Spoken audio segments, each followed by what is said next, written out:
sport atau olahraganya pada responden lansia. Begitu. Karena memang nggak ada lagi modul yang mau dipasangkan dengan geriatri, dan geriatri juga materinya cukup, sedikit, maka dimasukkan ke wellness. Nah, jadi kalau teman-teman nanti mempertanyakan, kita membahas, geriatri di mana atau lansia di mana, ya di modul, SW ya, Sport and Wellness, gitu. Kemudian nanti akan berlanjut di pendidikan profesi, ya, seingat saya itu di semester 1 seingat saya. Ya, karena nanti saya juga harus merancang jadwal profesi untuk stase geriatri. Ya, oke, tepat jam 8.20.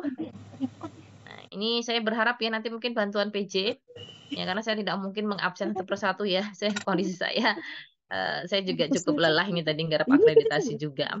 Jadi sepertinya juga konsentrasi ini agak-agak ini ya, karena stamina juga ini sudah mulai batuk, flu, begitu. Oke ya teman-teman, saya buka dulu. Bismillahirrahmanirrahim. Assalamualaikum warahmatullahi wabarakatuh. Waalaikumsalam warahmatullahi wabarakatuh. Recording in progress.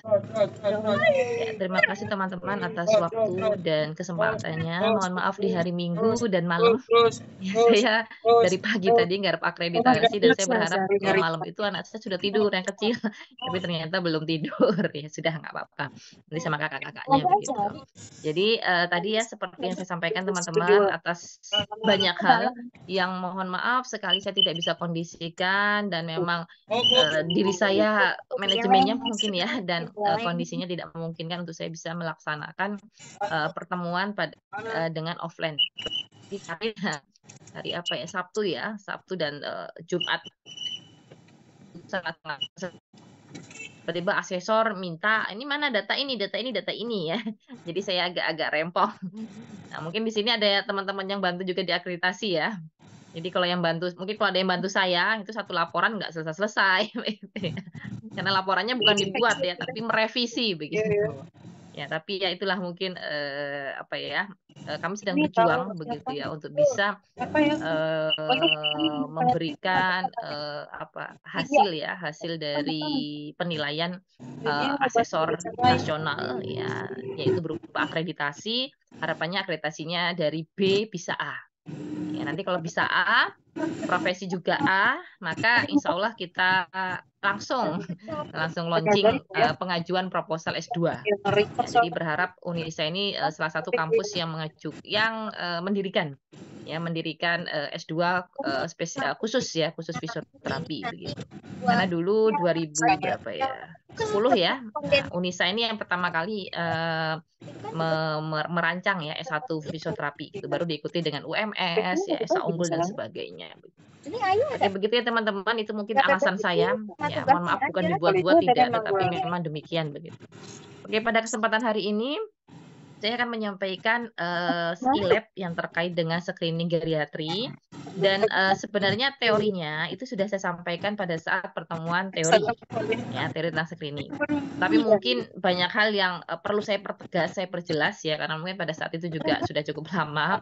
Nah, tetapi ini saya ulas kembali bagian dari kewajiban saya menyampaikan skill lab. Yang pertama, teman-teman nanti harus mengerjakan ya. Oke, mohon maaf sedikit saya singgung tentang praktikumnya. Ya, nanti harus dengan form ini.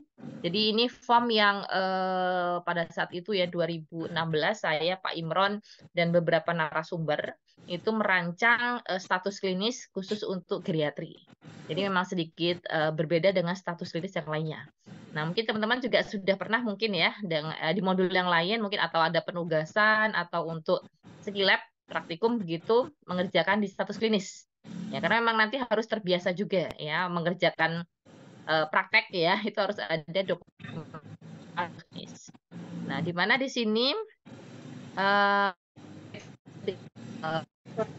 nanti di sini adalah nama kelompok karena praktikum dilakukan dengan per kelompok ya, kemudian NIM tempatnya tidak perlu ya karena teman-teman mahasiswa reguler.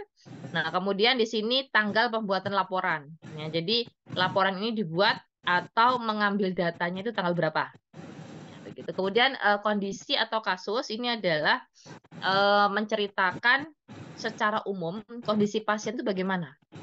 Jadi pada saat datang ke kita itu kan bukan Mbak atau Mas, saya mau screening, itu tidak. Ya, yang ada adalah Mbak, saya mau fisioterapi karena lutut saya sakit. Saya mau fisioterapi karena pinggang saya sakit, begitu ya. Nah, sehingga itu dinyatakan bisa jadi keluhan utama atau kasusnya apa. Walaupun jika di stase geriatri nanti, teman-teman sebenarnya menangani kasusnya itu nomor 2. Yang nomor 1 adalah melakukan screeningnya. Jika nanti ketemu di stase geriatri. Tapi misalnya keluhannya nyeri lutut ya atau OA, nah kemudian di stase muskuloskeletal. Ya, maka ya menangani kasus muskuloskeletalnya, OA-nya atau nyeri lututnya itu menjadi utama. Nah, screeningnya bagaimana? Ya tidak diwajibkan. Ya, karena untuk menangani aja waktunya mungkin lebih dari 1 jam, apalagi screening. Jadi begitu teman-teman. Jadi kalau mungkin juga nanti akan sempat ditanyakan oleh CE, terus ini nggak dilakukan intervensinya? Ya tidak demikian, tetap dilakukan, tetapi menjadi prioritas adalah screening lansia. Ya, karena nanti teman-teman berhadapan dengan jadwal di stase geriatri. Nah, itu ya sedikit ya. Nanti pada saat profesi akan saya jelaskan lagi ya terkait dengan hal itu. Nah, kemudian keterangan umum penderita di sini mungkin juga sudah paham, ada nama, umur atau usia, jenis kelamin, agama, pekerjaan, alamat. Ya, nomor RM nggak usah ya, karena memang ini bukan di pelayanan rumah sakit. Jadi ini mungkin cukup jelas ya. Oke, lanjut. Nah, dari segi fisioterapi, yang pertama kita lakukan sebenarnya ada 2 konsep pemeriksaan. Ada pemeriksaan subjektif dan ada pemeriksaan objektif. Jadi subjektif ini seperti apa ya? Yang hanya kita lihat, kita amati saja. Mungkin. Nah, dari perkiraan kita, maka nanti akan diperjelas lagi dengan pemeriksaan objektif. Nah, saya dulu pernah ya di zaman saya kuliah di 4 itu ya. Pokoknya kalau pasien itu lututnya sakit, saya pasti ini pasti OA. Nah, sehingga pada saat ketemu CE, ini belum tentu, coba diperiksa bener nggak OA. Ya ternyata nyeri lutut, tapi bukan OA. Nah, ini harus hati-hati ya. Jadi saya terlalu pede pada saat itu ya. Saya hanya melihat subjektif, oke ini OA. Padahal pada saat saya tes ya lasi sorong ya, kemudian saya lihat cek patelanya, saya cek pemeriksaan pada lututnya itu nggak mengarah ke OA, tapi lututnya sakit. Nah, ini ya. Jadi untuk memperjelas kembali, kita nggak salah dalam memprediksikan pemeriksaan subjektif, tapi harus dipertanggungjawabkan dengan melakukan pemeriksaan secara objektif. Maka pada gambar ini nanti diarsir atau dikasih warna, mungkin pena selain hitam gitu ya, warna biru kah atau mungkin spidol boleh, dikasih tanda bahwa keluhan pada pasien adalah misalnya di area siku, di area lutut atau di area pinggang. Nah, itu silakan. Selanjutnya adalah keluhan utama atau riwayat penyakit sekarang. Nah, ini sebenarnya teman-teman nanti pada saat praktikum itu harus mempersiapkan ini ya, berbagai pertanyaan ya yang nanti mengidentifikasikan atau mengilustrasikan pertanyaan dari keluhan utama. Ya, jangan nanti bolak-balik, aduh kok lupa nanya, balik lagi gitu ya. Aduh, kok ini belum ditanyakan, balik lagi. Nah, itu kesannya nggak profesional. Ya, maka nanti mungkin dalam melakukan ini ya praktikum ya, itu mohon mungkin nanti yang dikasih tugas siapa untuk melakukan asesmen atau screening geriatri. Ya, mungkin yang ini ya, yang komunikasinya lancar begitu ya. Mungkin bahasa Jawanya juga lancar ya. Nah, sehingga mungkin bisa memperjelas ya pada saat mengidentifikasikan dalam bentuk pertanyaan. Karena pengalaman saya kalau nggak bisa bahasa Jawa nanti akan repot juga ya, apalagi lansia begitu. Nah, di mana sekarang ini di dalamnya ya terdiri dari hasil wawancara begitu, berupa keluhannya di mana, onset itu angka kejadiannya, penyebabnya. Nah, jadi ajak lansia itu atau responden memikirkan apa sih penyebabnya. Dulu seperti ini, sebelumnya ngapain? ini ya. Atau kenapa sih Bu kok bisa seperti ini? Masih inget nggak? Nah itu ya juga nanti mereplay ya kemampuan daya ingat ya. Ya kalau memang nggak bisa menjawab ya sudah ya jangan dipaksakan. Ini faktor-faktor yang memperberat. Jadi kondisi kalau ibu sakit banget itu pada saat apa? Oh pada saat jalan, pada saat duduk terlalu lama juga sakit. Dan sebaliknya yang memperingan, misalnya pada saat tidur, pada saat mungkin kakinya selonjoran ya, sehingga kondisinya tidak memperberat. Ya dulu ya. Oke, ya nggak boleh ganggu.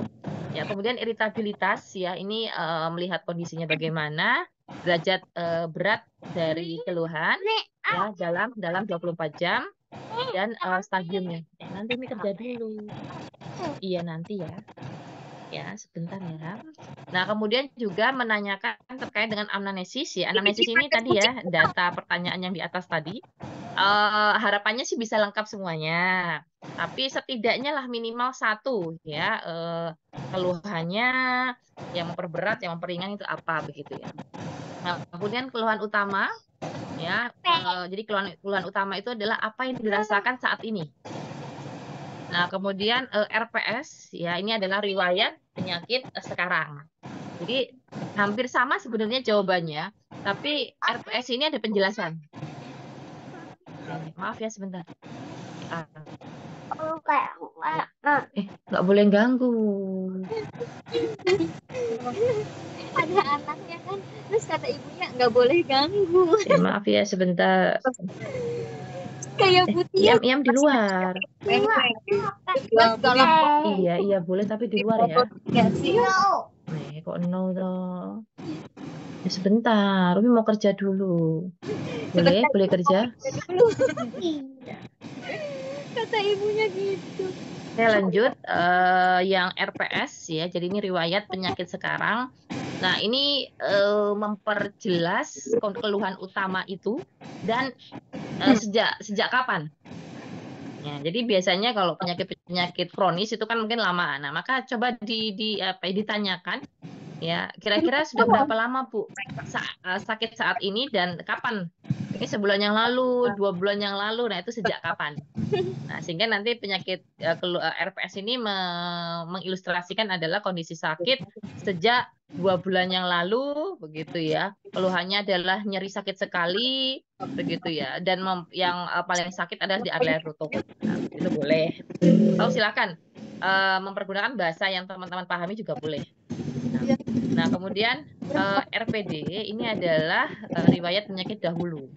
Nah, dahulu ini maksudnya adalah penyakit atau problem yang itu sudah sembuh atau sudah berakhir. Jadi misalnya Mbak, saya dulu mungkin 3 bulan yang lalu saya tekanan darah rendah, hipotensi. Tapi setelah berobat, setelah mungkin melakukan ya berbagai pengobatan sudah sembuh. Sekarang tensinya normal. Nah, itu boleh bahwa ada riwayat hipotensi. Atau mungkin 3 tahun yang lalu itu pernah ini fraktur. Anak kepleset. Tapi sekarang tulangnya sudah nyambung begitu ya. Jadi tidak ada problem fungsionalnya. Misalnya pada pasca bedah tulang begitu. Ya nggak masalah. Ya, dituliskan juga. Jadi coba gali informasi terkait dengan pengalaman sakit atau pengalaman pengobatan pasien. Ya, itu masuk kepada RPD. Nah, selanjutnya selain yang kita awali dengan ini ya, dengan subjektif, maka kita pertegas dengan yang pertama yang kita lakukan adalah pemeriksaan. Ya, di sini teman-teman saya yakin sudah ini ya, sudah paham ya tentang ini, di mana terkait dengan tekanan darah, nadi, pernapasan, temperatur atau suhu, ya, tinggi badan dan berat badan. Bedanya agak tahu. Selanjutnya adalah pemeriksaan geriatri. Memang pada saat dulu ya mungkin 2016 ingat saya begitu ya. Kami tidak begitu rumit ya membuat hasil pemeriksaan objektif. Ya, karena teman-teman nanti pada saat mungkin di pelayanan, mungkin secara komprehensif akan dilakukan. Mungkin oleh dokter, oleh perawat itu sudah dilakukan. Ya, sehingga saya mungkin tidak mengulang-ulang atau tidak memperberat ya kondisi lansia. Ya, karena mohon maaf teman-teman, banyak kondisi nanti di lapangan gitu ya, di rumah sakit ataupun klinik, lansia itu udah lelah. Ya, ditanya terus ya. Padahal kita hampir mendominasi asesmen kita adalah pertanyaan. Ya, bukan pemeriksaan secara spesifik misalnya begitu. Nah, maka teman-teman ini coba nanti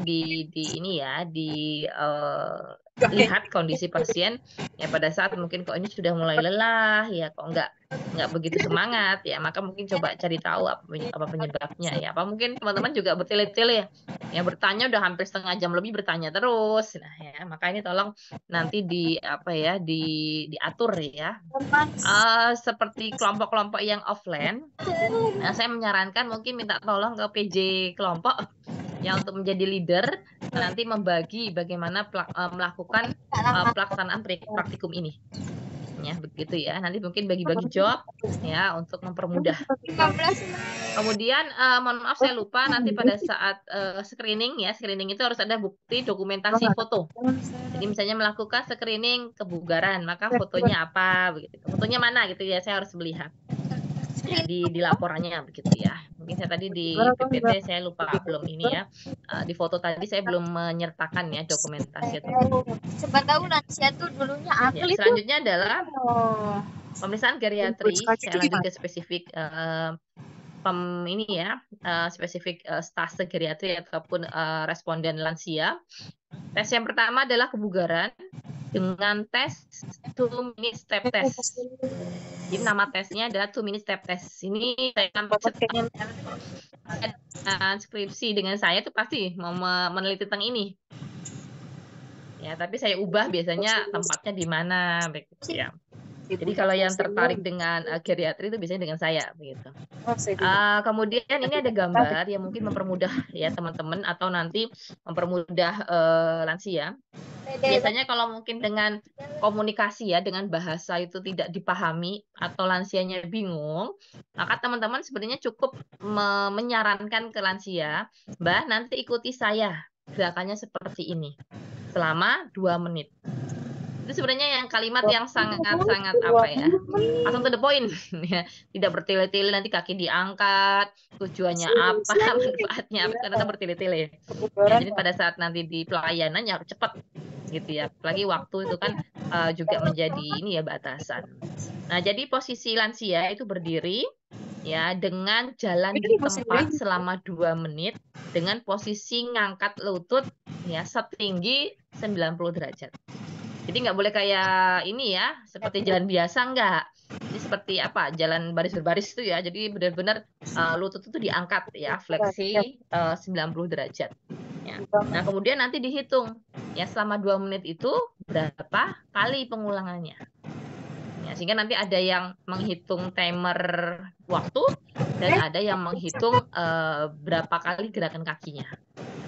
Dari hasilnya, maka teman-teman nanti harus melihat. Nah, ini di bawah sendiri ya, saya menyertakan ya ring normal ya atau skor screening geriatri. Nah, ini di baris ketiga di usia ya. Maaf, usia sini ya, ini harusnya tes atau screeningnya. Ya, di sini ada 2 minute step test. Nah, saya misalnya usianya 63. Ya, 63. Maka masuk ring sini ya, 60 sampai 64. Di mana minimalnya ya 87, maksimalnya 115. Itu batasan dikatakan bugar atau normal. Tapi kalau kurang dari 87 berarti tidak bugar. Atau sebaliknya, kalau lebih dari 115 Bu, misalnya 140, masuknya ke kategori apa? Ya, tapi mungkin dikasih catatan ya bahwa memang melebihi target atau skornya. Ya, sehingga memang dikategorikan lansia yang bugar. Oke, dari sini saya terlalu cepat tidak ya? Dingin juga ternyata guys muka gue. Oke, gimana? Astaga. Putus. 30 detik. Oke ya. Nanti mohon kalau memang kurang jelas atau terlalu cepat, mohon ada yang komen ya, sehingga nanti akan saya tegaskan atau saya ulangi kembali. Ya. Nah, kemudian selanjutnya yang kedua adalah kekuatan otot. Screening maksudnya Di mana sebenarnya kekuatan otot juga bisa terlihat ya di kebugaran. Tetapi kalau kebugaran itu adalah kemampuan kemampuan fisiknya secara umum. Nah, maka karena kita fisioterapi begitu ya, kita mencari spesifik suatu pemeriksaan yang kita ambil pada kekuatan ototnya. Nah, ada 2 tes, yaitu 30 second chair stand dan arm curl. Di mana 30 second chair stand ini difokuskan untuk mengetahui atau mengukur kekuatan otot di area anggota gerak bawah. Ya, mendominasi dari kaki tungkai begitu. Jadi posisinya duduk, ada kursi ya, kursi bersandar. Ya, saya berharap kalau pakai kursi harus ada sandaran ya, karena beresiko ya pada lansia itu untuk jatuh. Nah, di mana tangan ini seperti ini ya, didekapkan di dada, kemudian berdiri, duduk lagi, berdiri, duduk lagi selama 60 detik. Jadi berapa gerakannya atau berapa hasilnya? Jadi nanti ada 2 orang ya yang menghitung, yang memberikan aba-aba sendiri, nanti mungkin yang timernya ya, kemudian atau pakai stopwatch juga boleh, pakai HP, kemudian menghitung berapa kali pengulangannya. Nah, hasilnya berapa baru nanti dilihat ya dengan skor tadi. Nah, yang selanjutnya adalah arm curl, ya, di mana di sini difokuskan latihan pada tangan. Nah, kalau teman-teman lihat seperti barbel tangan begitu ya, kita lihat di sini adalah penguatan pada otot bicep. Nah, ini adalah komponen otot yang besar ya fungsinya. Nah, di mana posisinya duduk habis itu langsung makan sayur atau berbeban ya, dengan posisi fleksi ekstensi pada elbow. Ya, dilakukan berulang-ulang selama 30 detik. Ya, nanti hasilnya berapa. Nah, yang selanjutnya adalah fleksibilitas.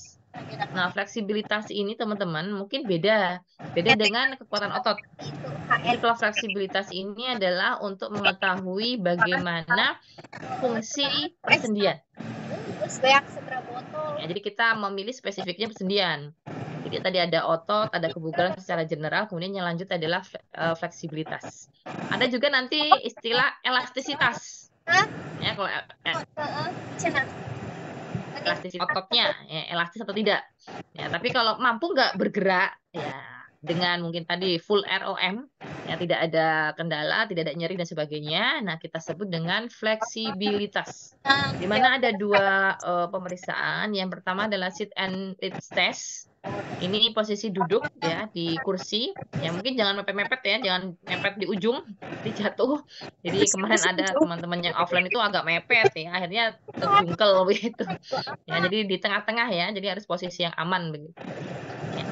Dan nanti instruksinya adalah pasien disuruh memegang ibu jari atau jari-jari kaki. Jadi kalau sampai, ya itu berarti normal. Tapi kalau nggak sampai, maka jaraknya itu berapa diukur dengan midline, ya bisa satuan mili ya atau satuan senti. Nah, kemudian selanjutnya, nah ini kalau yang sit and reach ini ya, persendian pada anggota gerak bawah, nah dari mulai pinggang, lutut, ya oke, pinggang, hip, lutut, dan ankle. Kemudian yang kedua adalah back stretch ya, ini adalah fleksibilitas yang juga cukup sederhana. Kemarin ada teman itu yang hampir 10 cm jaraknya. Ya, siapa saya lupa begitu loh. Jauh sekali gitu kan. Nah, padahal ini masih usia muda ya. Nah, jadi pada yang back stretch ini adalah mengukur fleksibilitas pada anggota gerak atas. Ya, teman-teman coba kalau lihat itu memutar ya, rotasi dengan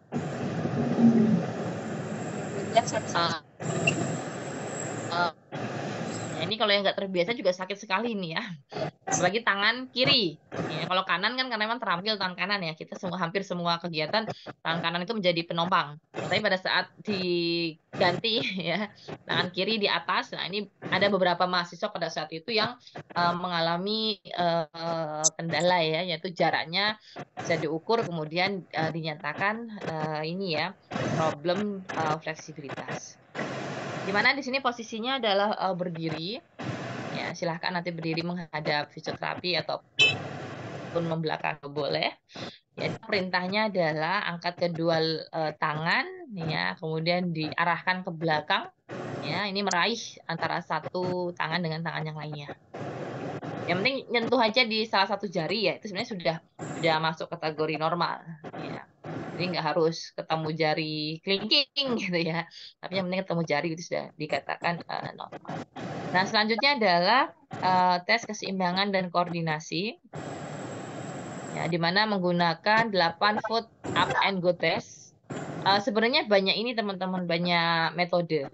Banyak pemeriksaan, ada juga TUGT, ya, ada juga menggunakan latihan keseimbangan secara khusus juga ada. Tapi ini mungkin yang telah disepakati karena memang mungkin lebih simple dan lebih objektif hasilnya. Jadi rest movement itu berjalan lurus, ya. Jadi nanti harus ada pembatas ataupun garis ataupun tanda, ya. Di mana di sini parameternya jaraknya itu 8 meter. Jadi misalnya space-nya 2 meter, berarti 4 kali bolak-balik. Ya, atau misalnya mau menggunakan 4 meter, berarti 2 kali bolak-balik. Gitu. Kemudian nanti yang dihitung adalah timernya. Jadi selama berjalan 8 meter, itu waktu yang dibutuhkan yang digunakan adalah berapa menit atau berapa detik. Nah, begitu ya. Nah, selanjutnya adalah yang kelima, ini terkait dengan kemampuan fungsional.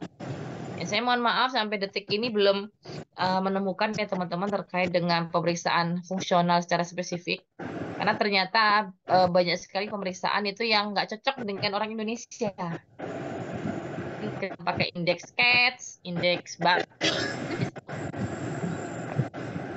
ya tanpa ada problem belum ada. Atau sebaliknya mungkin problemnya tidak spesifik begitu ya.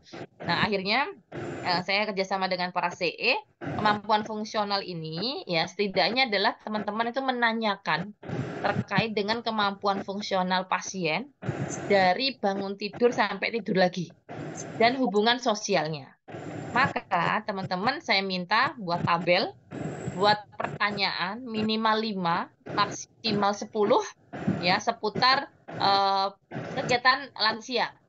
Jadi misalnya menanyakan apa namanya sholat ya, bisa atau tidak. Maksudnya bukan bisa sholatnya ya, tapi mungkin gerakannya bisa full tidak dilakukan atau mungkin ada yang duduk atau mungkin tadi ya mungkin ada posisi yang tidur ya karena kondisinya berat gitu.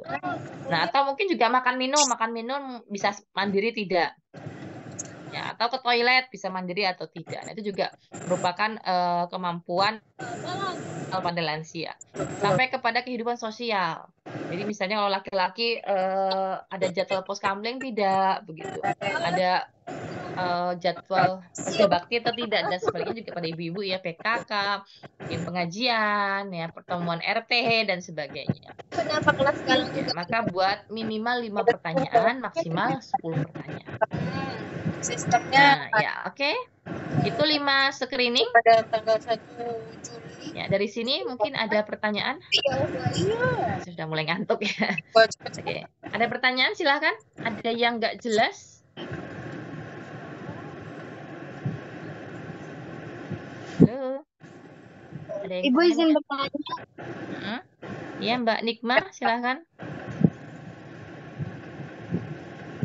Ibu izin bertanya, kan yang di tes kebugaran tadi itu bisa mengangkat kaki sampai 90 derajat. Nah, misalnya lansia itu melakukannya ada yang enggak, maksudnya ada di tengah dia melakukan itu ada yang enggak sampai 90 derajat, itu tuh masih dihitung atau gimana, Ibu?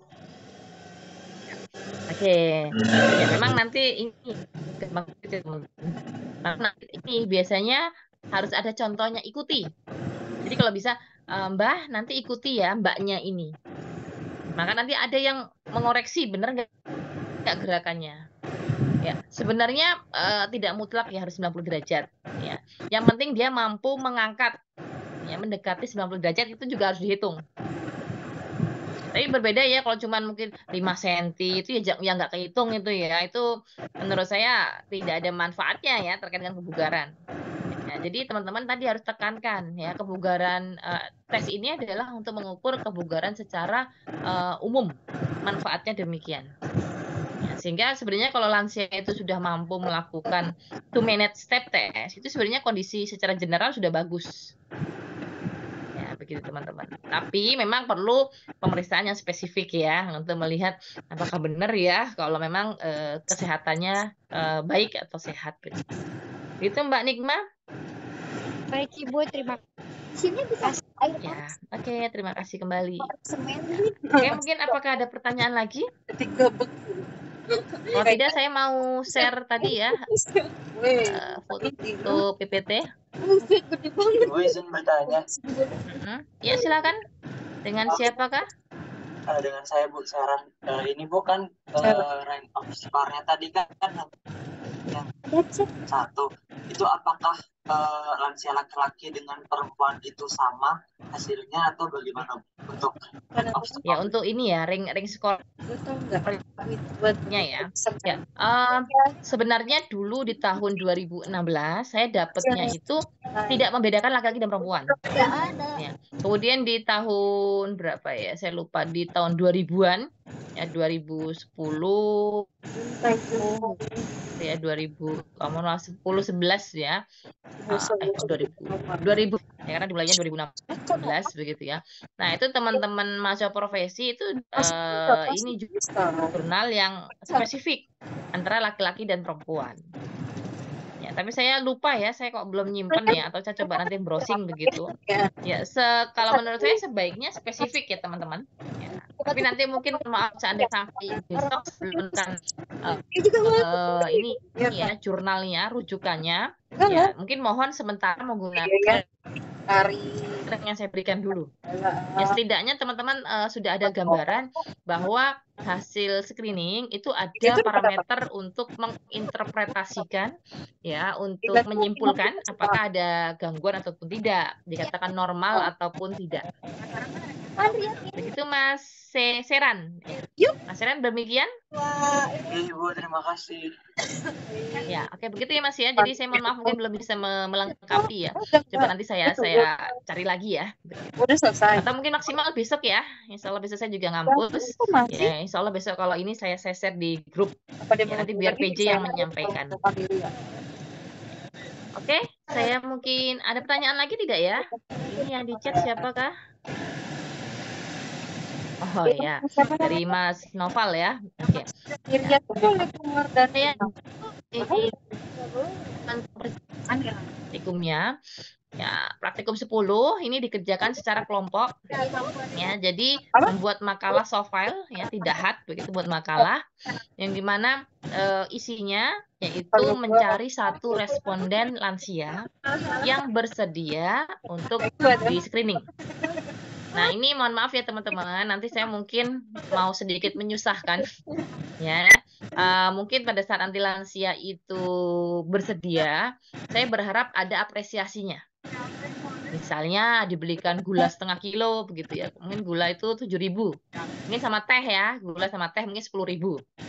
Gitu ya. Karena mohon maaf teman-temannya secara etik, kode etik dalam mengambil data, mengambil penelitian ataupun tadi ya mungkin menjadi tugas mahasiswa, ya harapannya tidak maksudnya tidak tanpa apa-apa gitu ya, tapi harus ada apresiasi yang diberikan atau berikan jus juga boleh. Jadi menurut saya jangan nominal uang ya, kalau nilai uang itu kan ada nominalnya, jadi nanti kesannya ada interpretasi sedikit ataupun tidak gitu ya. Jadi saya kalau menyarankan kepada bimbingan saya itu ya tadi, bahkan mohon maaf di etik itu nanti teman-teman kalau masih ingat ya di pembahasan di Metopen ya, itu harus ada apresiasi kepada responden itu apa. Jadi memang harus jelas. Itu menjadi etika. Nah, jadi mohon nanti mungkin BC ya, mohon bantuannya ini sedikit menyusahkan. Jadi berikan sesuatu lah begitu ya. Dan menurut saya jangan yang mahal-mahal. Jauh Mungkin apa? 7.000, 10.000 begitu. ya. Iya. Satu responden saja, dan mohon nanti ini garap bareng-bareng ya, dikerjakan secara bersama ya, dan mungkin nanti bekerja sama. Kemudian melakukan screening geriatri. Nah, pada saat melakukan ini ya mohon ya diberikan dokumentasi. Jadi melakukan screening pertama difotokan. Screening kedua difotokan. Ya, jadi agar saya percaya ya bahwa teman-teman melakukan screening. Nah, kemudian yang ketiga, menjelaskan tentang jenis screening. Jadi jenisnya kan ada 5, itu dijelaskan. Ya, penjelasannya bagaimana tentang screeningnya dan hasilnya itu dibahas. Ya, ini kenapa sih kok lansianya mengalami gangguan? Maka dilihat tadi berdasarkan teorinya, ya apakah benar ya pada ibu ini memang kondisinya masih normal. Atau mungkin tadi kok usianya masih muda, tapi kok kebugarannya tadi ya sudah mengalami gangguan. Apa faktor-faktornya? Nah, itu harus dijelaskan. Ya. Kalau untuk jenis screening, ya ini silahkan ditambahkan ya pengetahuan tentang pengertian secara fisiologis ya terkait dengan 5 tes tadi. Kemudian hasilnya juga. Ya. Kemudian yang keempat adalah jelaskan intervensi yang cocok. Jadi misalnya dari 5 itu misalnya 5-5-nya terganggu atau gangguan ataupun masalah. Maka ya tadi kalau saya tidak menyarankan ya setiap hasil screening harus ada exercise, tidak. Tapi harapan saya adalah pilih secara prioritas latihan yang secara general itu mampu menginterpretasikan kesehatan secara fisik lansia. Misalnya dengan jogging, misalnya dengan senam aerobik low impact. Tapi dijelaskan juga dosisnya, seminggu sekali, seminggu 2 kali. Ya, atau mungkin exercise yang lainnya juga boleh. Ya. Jadi ini mungkin secara general ya intervensinya, walaupun nanti kalau memang ada cedera yang berdampak kepada screening, ya mungkin nanti ada intervensi secara spesifik. Ya, jadi mungkin ada latihan stretchingnya, latihan strengtheningnya. Tapi teman-teman yang saya minta adalah secara umum ini prioritasnya yang cocok itu apa? Yang kelima adalah jelaskan tentang bahwa lansia itu apa yang terjadi sih secara fisiologi dan secara patologi. Jadi bertambahnya umur itu apa yang terjadi pada semua organnya. Ya, neuro, muskulo, integumen, kardio, ya, pulmonal, ya dan sebagainya itu dijelaskan berdasarkan fisiologi dan patologi dan dikumpulkan pada saat jadwal praktik. Oke, demikian. Ada pertanyaan? Dari saya tidak ada, Bu. Atau nggak jelas? Ya kalau nggak jelas mungkin nanti saya jadwalkan ya. Saya sampaikan pada saat nanti pertemuan teori. Mungkin demikian. Ada pertanyaan tidak? Lagi hujan, Tante. Dari saya cukup, Ibu. Biasanya Apakah ini Mbak Anissa? Ya, oke, mungkin demikian ya pertemuan kita kali ini. Mohon maaf sekali ya di waktu libur ya dan malam hari begitu saya minta waktunya. Oke, mungkin demikian. Semoga bisa dipahami dan bermanfaat, dan mohon nanti PJ ya menyegerakan ya untuk bisa berkoordinasi dengan teman-temannya. Jadi kalau yang pada saat saya offline itu ya dengan kelompok yang lainnya begitu, PJ itu menyeting tadi misalnya 2 orang screening, 1 orang jelaskan apa. Jadi semua itu bekerja. Oke, Bu. Gitu. Walaupun mohon maaf saya tidak bisa mengoreksi satu-satu, tapi saya berharap mungkin semakin banyak pekerjaan itu mungkin menurut saya semakin banyak manfaatnya juga ya.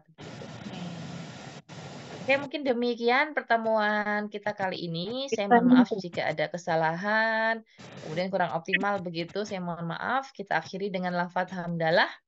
Alhamdulillahirabbil alamin.